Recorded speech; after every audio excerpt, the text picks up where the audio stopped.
Hello everyone, my name is Turbo Tony, and we're here with a Guild Wars 2 video.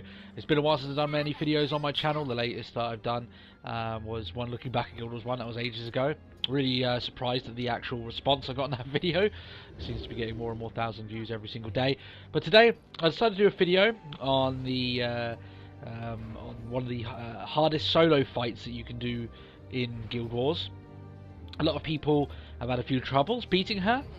But she's in the Queen's Gauntlet. She was only around for about another just over a week. And this is the build that I beat her relatively comfortably with. So I thought I would record facing her, show you my build. And I'd help revive this person here. And show you how I beat her. And that way, maybe if you want to run something similar or use some sort of blueprint, I find that this build is probably one of the easier ones to run with, bar Mesmer. Mesmer will always be easiest to do this with, because that way you can blink around and do all your other stuff. I try and explain the fight as I go along. But first of all, before I get in there, I'm going to explain roughly what my build is, which is quite important.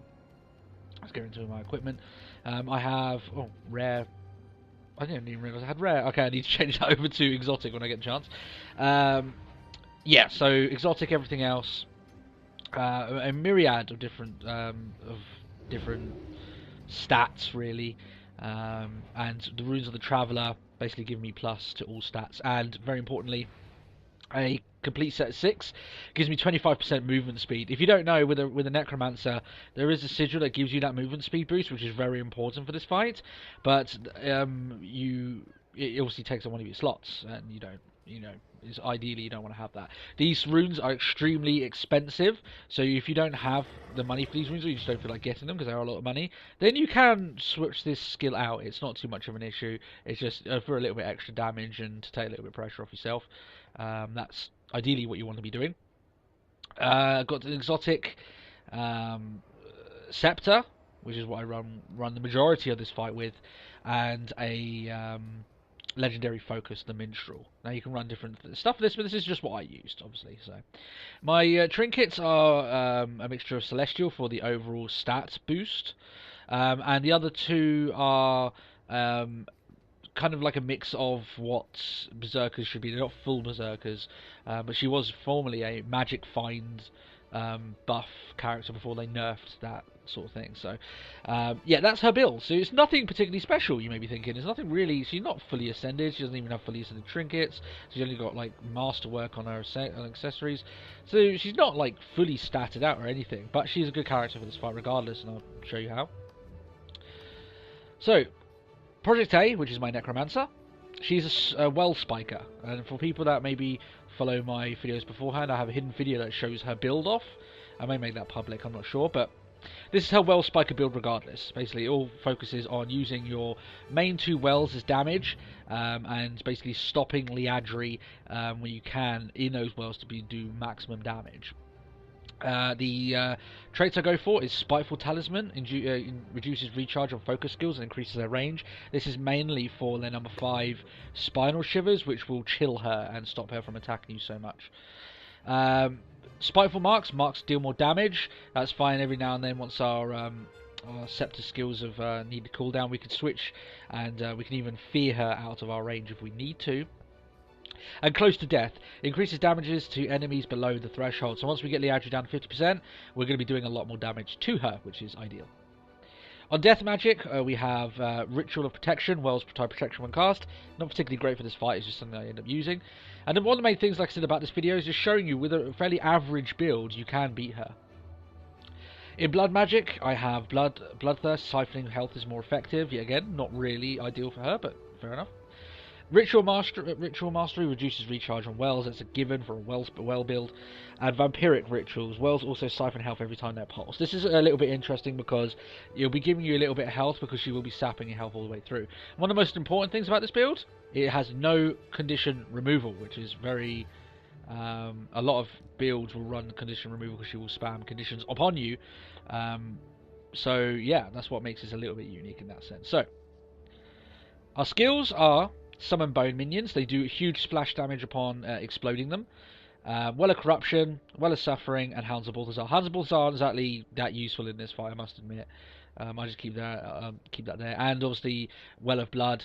Yeah, sure, there's better healing skills. In fact, there's one actually that eats conditions, but this is just the one I ran when I beat her that easily. So we're gonna run with that. You can run, as I said, you can use consume conditions, getting health for each one consumed, and that will clear your conditions, give you loads of health.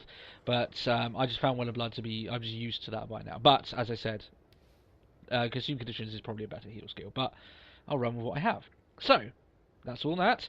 Let's get into a fight and see if I can beat her again, shall we? Last time I fought her with my Necro, I beat her, and that's the only time I've tried. So let's make sure we've got the right one. We don't want any gambits. Got fight manager here. We want to challenge Liadri, the Conceding Dark. This is a bad time. And let's do it. Okay, so the first thing you want to do as soon as you spawn in is make sure that you deal with whatever cosmic rift there is. Why isn't there any markers on the floor? Okay, now they are. You want to keep away from the markers and lure the visions of mortality that spawn over to them.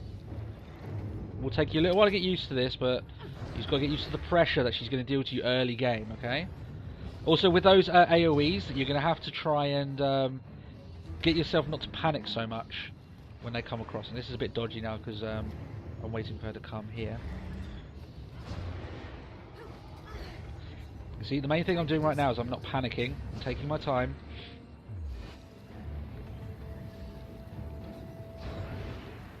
She should, there we go. This should start the next stage of the fight. And what we want to do is we actually want to stay close to roughly the centre and only move out of the centre once we've once the visions get too close and they're one hit kills. So you see, I'm dancing on low health at the moment, so what I might do is just give myself a little bit of time, push her away. I can actually siphon health off of the visions of mortality as well.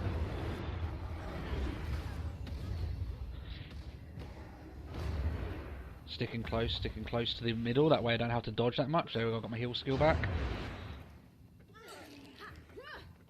There you go, just walking, just keeping it calm, staying in the middle. I don't have to go and use my dodges unless I very much need to. See, I didn't really need to use that one there, really. As you can see there, even I get damage on the visions of mortality. So that's giving me my health back.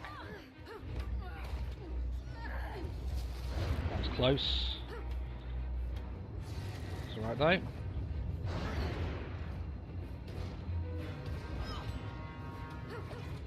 Oh, well, I fucked it up. No, we're good. This is getting serious. Okay. The reason why I'm having a few problems here is because of the lag spikes I'm having at the moment. But as you can see here, as I'm still doing a lot of damage to her, just leaving her behind in my wake, really.